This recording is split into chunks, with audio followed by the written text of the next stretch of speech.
Just ahead on CTV News. 7 men have now been charged for bank jugging across 5 counties in the state of Maryland. I'm Bryce Parker. We'll have all those details coming up on CTV News. Educators are here protesting the growing staffing crisis in Prince George's County. I'm Sierra Jackson, and I'll have that story tonight on CTV News. Plus, we have local reaction on our new pope. Those stories and more on CTV News starting now.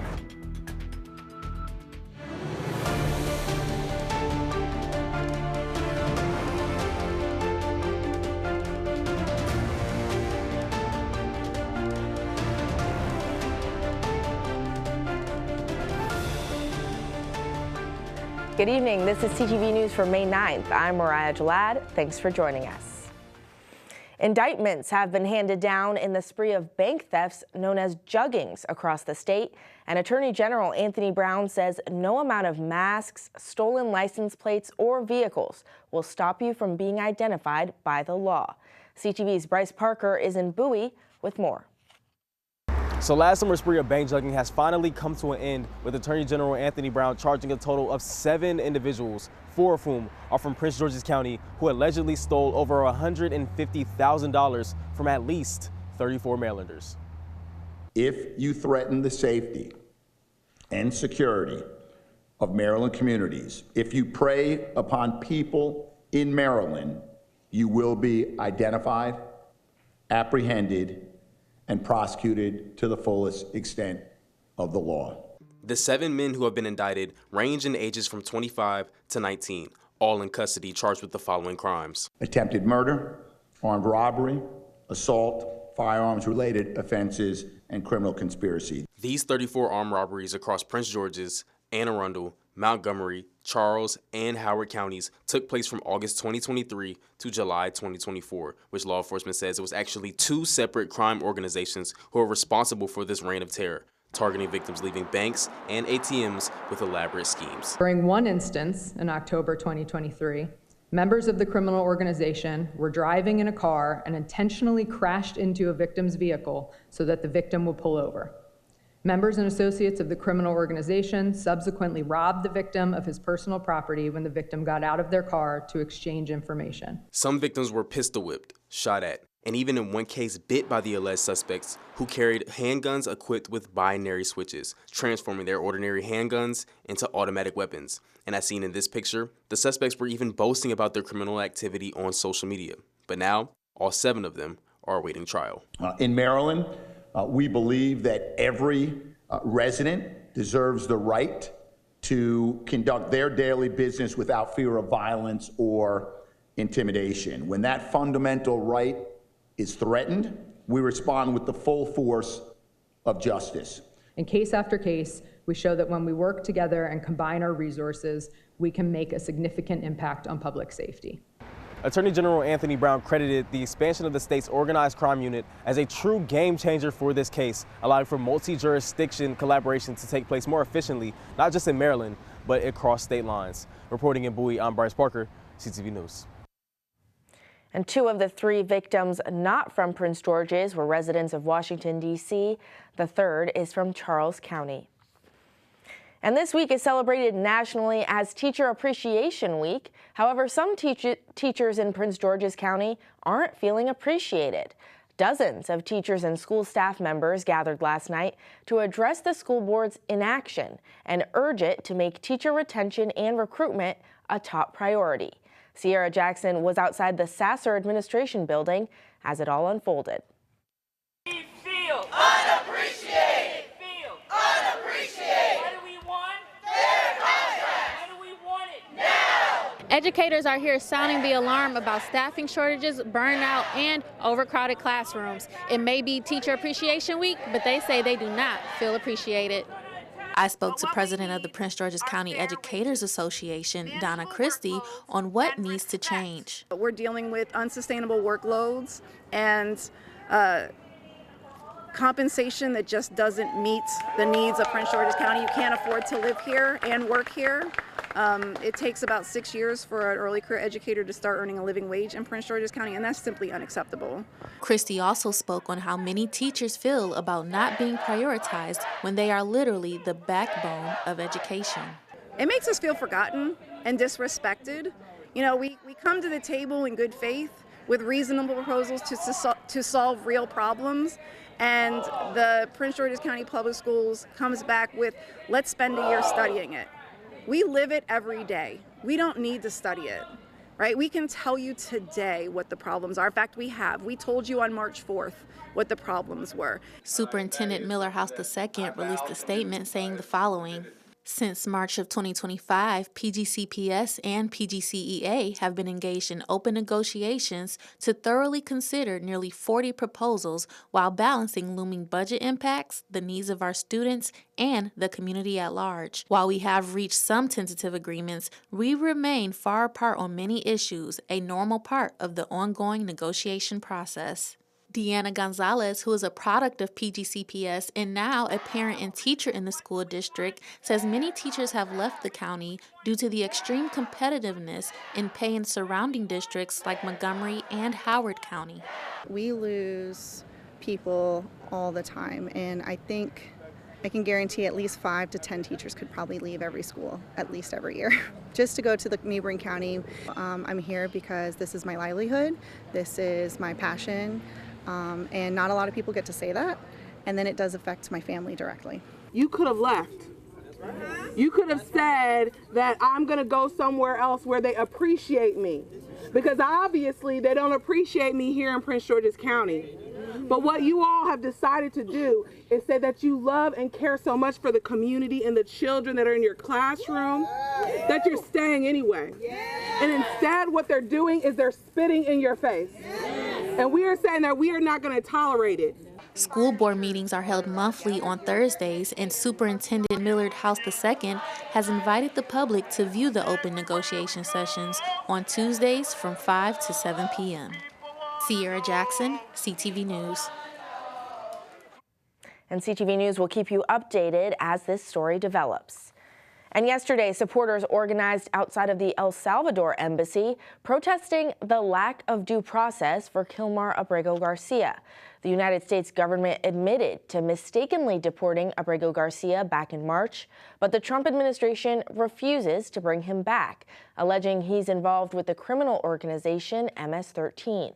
The Trump administration is now invoking the state secret privilege in an attempt to avoid questioning from a U.S. district judge regarding the deportation and return efforts of Abrego Garcia. And as the Trump administration assault on federal workers and agencies continues, Maryland's federal delegation is meeting to protect the interests of the state.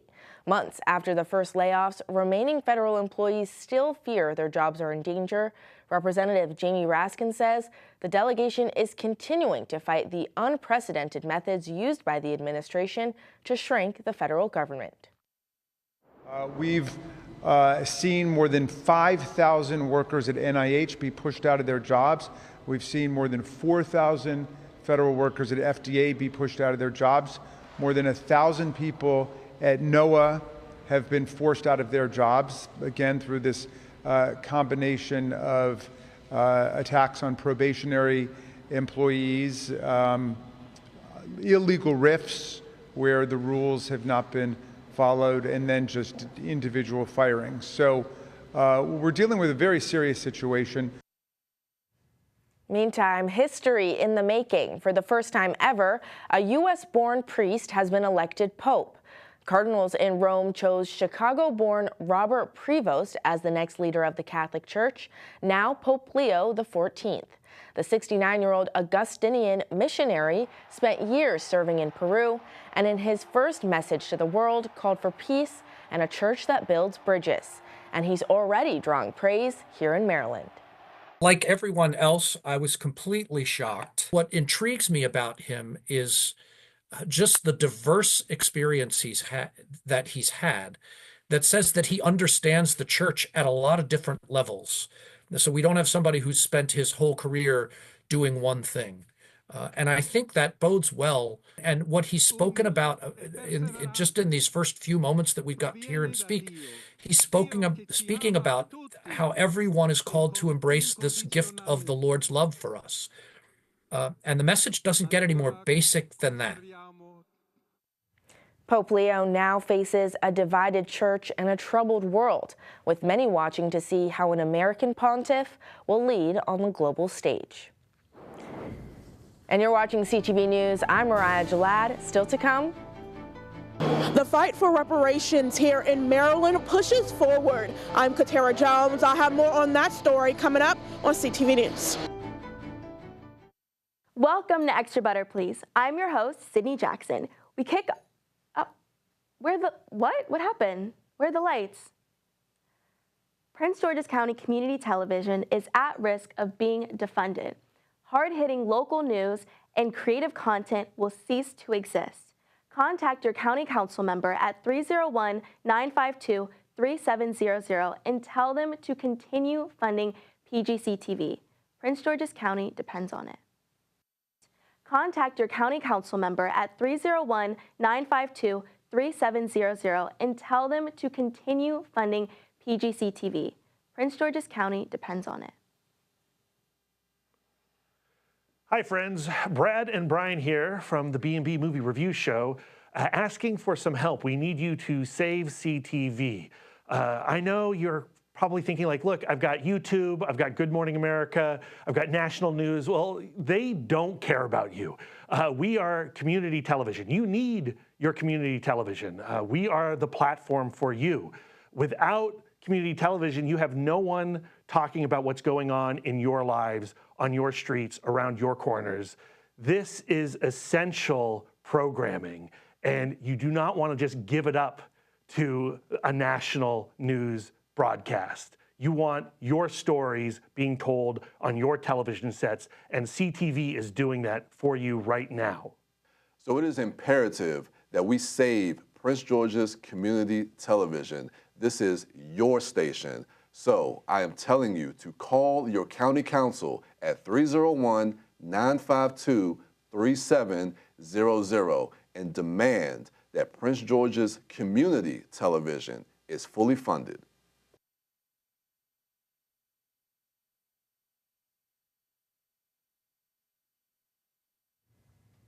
Welcome back. Reparations for descendants of enslaved people is a complicated issue that many states have yet to tackle. However, Maryland lawmakers want to take a step in addressing this issue. CTV's Katara Jones is in Annapolis with more. That's right. More advocates for reparations here in Maryland rallied at Lawyers Mall this morning. They are asking Governor Wes Moore to sign Senate Bill 587, a piece of legislation that will establish the Maryland Reparations Commission. It's just a study. If we don't study it, we'll never know a road or a pathway to get there. The Maryland Reparations Commission would study and make recommendations related to reparations for people who had ancestors that were enslaved here in Maryland. The commission will also be required to submit its findings and recommendations to the governor and the Maryland General Assembly by November 1st of 2027. State Senator C. Anthony Muse of Prince George's was one of the sponsors of the bill. It's not all going to be money. That's not what we're asking for. First of all, maybe it's an apology. Maybe it's making sure that those who weren't able to go to school because their parents were poor, and their parents, as a result of slavery and coming over here as slaves and being able to trace it back, maybe it's school, maybe it's free college, maybe it is housing to get people, at least up to par economically with the rest of America. Council member Juanica Fisher of District 2 says the county council is in support of this piece of legislation. Our history is being erased, physically erased, online, everywhere. We are facing real repercussions on communities of color, on the Black community in particular, and I think being able to study reparations, slavery in Maryland, we're the home of Harriet Tubman, Frederick Douglass, and if not Maryland, I don't know where else. The bill passed both chambers and is currently waiting for the governor's signature. No word yet if he will sign the bill. Reporting in Annapolis, Katara Jones, CTV News. And currently only California, Illinois, and New York have reparations commissions. And it could be official. The U.S. House of Representatives passed a bill to rename the Gulf of Mexico to the Gulf of America. The vote on Thursday was close and along party lines.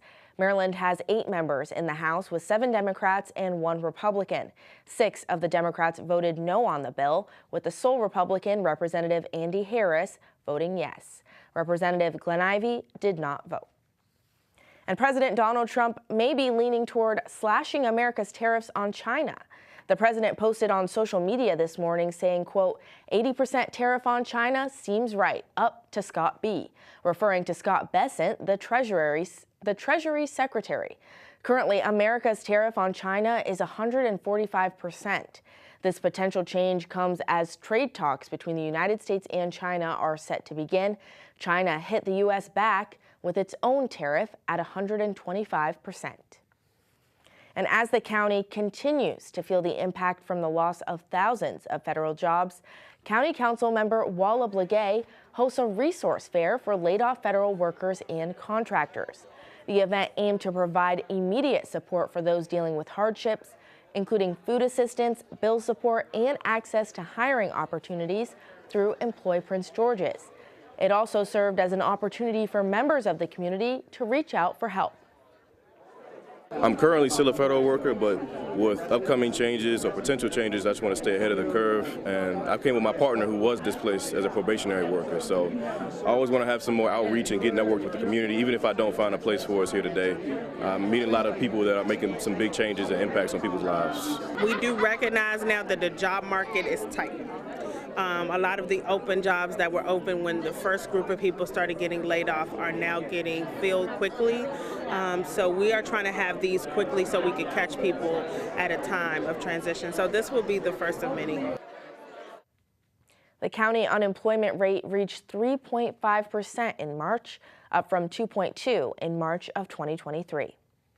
And a Fort Washington man is indicted for wire fraud, theft of government property, and failure to disclose an event. According to the indictment, 59-year-old Andrew Langford received more than $227,000 in disability benefits between 2014 and 2021 that he allegedly wasn't entitled to.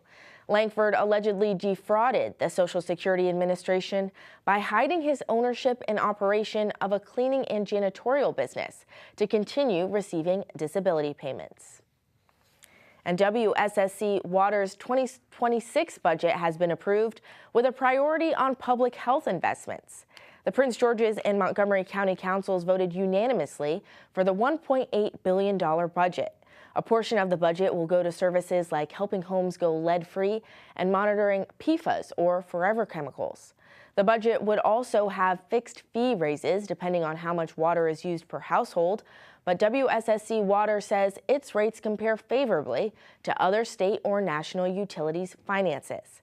The effects of the budget will begin in July. And still to come on CTV News, it's almost time to meet our pet of the week. I'll let you know who our new furry friend is after the break. Stay with us. Hey, greetings everyone. I'm recording this video to let you know that I have heard about some big time budget slashing and maybe even canceling CTV. CTV gave me my start many years ago, and without it, I would never have gotten where I've gotten today. With that, I've produced many a boxing show that I started on CTV and ended up taking it to China at one point. At present, I'm now making documentaries. I've been very successful, and I owe a lot of it, if not all of it, to what CTV's opportunity has given me. So do what you can to try to help save CTV.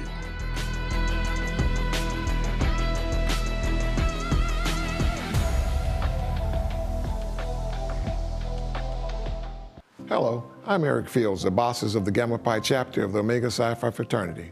I'm here at the empty set of our show, Community Uplift.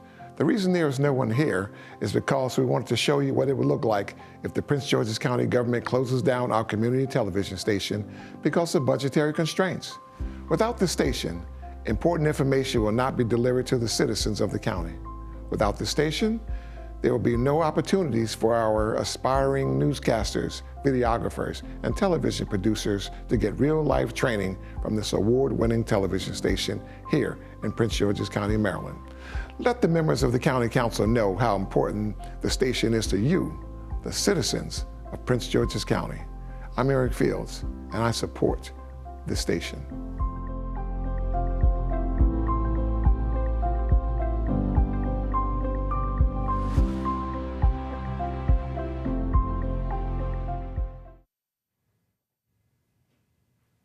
Now it's time for our Metro Minute. We would like to congratulate some local students who were awarded during the 4th annual Social Justice Student Awards ceremony. Students wrote essays, read poems, and created videos to honor the memories of the 4 racial terror lynching victims in the county. And speaking of students, applications are now open for Delegate Jazz Lewis's 2025 scholarship. You must fill out an application, provide an unofficial transcript, submit a 500-word essay, and letters of recommendation. The deadline is Sunday, June 1st. And many new restaurants are making their way to College Park. At Union on Knox, a Duck Donuts and Pho Thom will open this summer. Under the Varsity Apartments, a new Italian bistro is set to open between end of May and mid-June. Meanwhile, Volvo is recalling more than 400,000 cars due to a rear-view camera issue. The recall covers cars with model years between 2021 and 2025, and owners with these models are asked to bring their vehicles to a Volvo dealer for a software free of charge.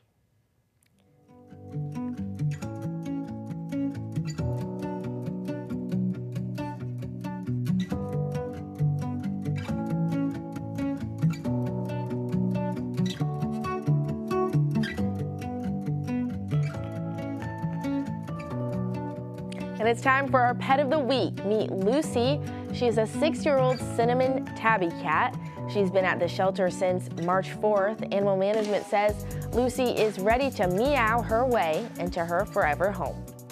She is a little bit scared of dogs, so I would just keep that in mind if you're looking to adopt her, that she is a little nervous around dogs. She does have a little bit of a leg deformity, but that doesn't stop her. She still loves to run around and play, and doesn't bother her at all. And if you'd like to adopt Lucy or any of her furry friends, call Animal Management at 301-780-7200. And the University of Maryland Athletics has not only seen success on the scoreboard, but they're handling business in the classroom as well. The athletic department recorded its highest academic progress rate score in history during the 2023-2024 season. 9 teams actually earned a perfect 1,000 points for the year.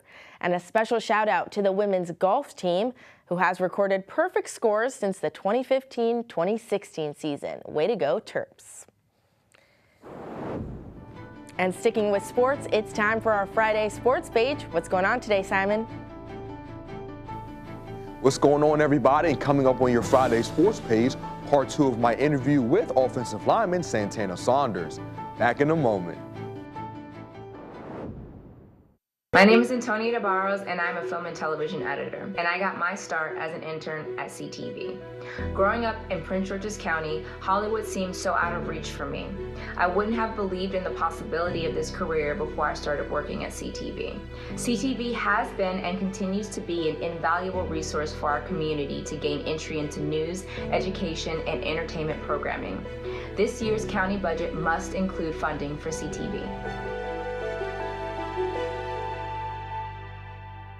Hi, my name is DeAndre Vidal, and I'm a 2-time Emmy-winning assistant editor and a former CTV intern. CTV is perfectly positioned to empower Prince Georgians to be the leaders in local news and entertainment for Prince George's County and beyond. The county budget for the future needs to include CTV because CTV is an essential community resource for the future.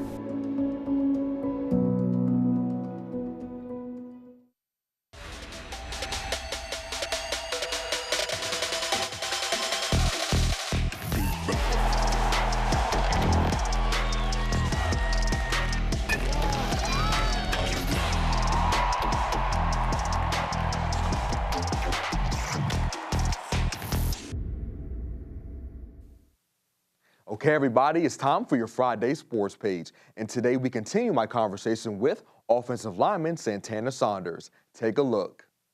After spending 4 years at Flowers High School, offensive lineman Santana Saunders stayed in the DMV area and attended Old Dominion University for his college career. The family-based culture is what drew Saunders to ODU, and the Upper Marlboro native touched on what his experience was like with the Monarchs. At that point, it's just getting experience. You know, like you go from high school to college, what was like your first 2 years there is like more development from these college coaches. And then it's really about your last 2 years, like that experience you get from your first 2 years, like the game slowing down, you're seeing more things, different patterns of defense from my perspective, just kind of allowing your personality outside the field kind of help you on the field in a way. It's crazy how that sounds, but I was a guy that had like performance anxiety, you know, and so getting older, it slowed down because I played the game multiple times. You know, I started games as a freshman.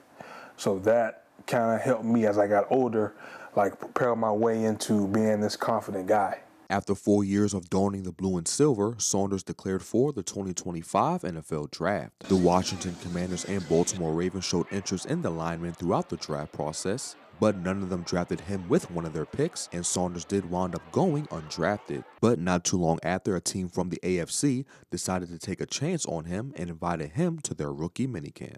I'm in the kitchen cooking, right? And my agent calls. As he's calling me, they're calling me. But he's calling me to let me know, like, hey, everybody call you. All right, sweet.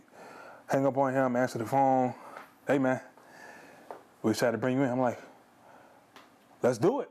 To get that phone call is, I woke up that morning knowing it was going to happen, just to know who will win, but I got it. And I mean, for me, I'm just grateful for the opportunity because, like I said, it's very rare. It doesn't happen to everybody in college football. You got to think it's a lot of people in college ball that don't get that phone call. So to be one of those guys, you know, this is important for me, my family, my schools, Flowers, Old Dominion. The Colts rookie minicamp began today, and Saunders gave his thoughts on what he's ready to show the coaching staff. My explosiveness, my strength, and my great technique. That's really all it is. That's really what rookie minicamp is about, you know, showcasing your skills, who are you as a person, so they're about to go see who I am. It can sometimes take a village for a person to accomplish great things, and Saunders' family has played a huge role in getting him to where he is today. Man, they always hooting and hollering for me, man. I tell you that. I can't get enough of it, to tell you the truth. Mom, dad, grandparents, especially my cousin, my little brother, older brothers, they always in my ear about something. When you're coming home, when you go back to school, how you feel, how you do this, how you do that. But it's unwavering. It's always good to hear from them. I'm doing things no one has done before in this family. So I kind of got to rely on God, obviously, but my own whereabouts situations because no one's got to this point, right? So all I have is their support. All I have is their unwavering love, and we're here for you because that's really all you need at this point. Good luck at the Colts rookie minicamp, Santana. And that wraps up your Friday Sports Page. Simon Buggs, CTV Sports. All right, thanks, Simon. Now let's get a look at our 3-day weather forecast. Tonight we'll have some scattered showers that stick around until 7. Tomorrow it's going to be sunny with a high of 72 and low of 53. Sunday will be mostly sunny. It'll be 77 degrees. Monday will be partly sunny with a high of 75, but some rain is expected around 2 a.m. And for our community calendar, tomorrow is the 44th annual Laurel Main Street Festival. Come enjoy local food, entertainment, and vendors. The festival kicks off with a parade at 9 a.m., followed by hours of family fun. For more information, contact 301-725-5300. And that wraps up CTV News for now. Thanks for joining us. We'll see you again on Monday. Good night.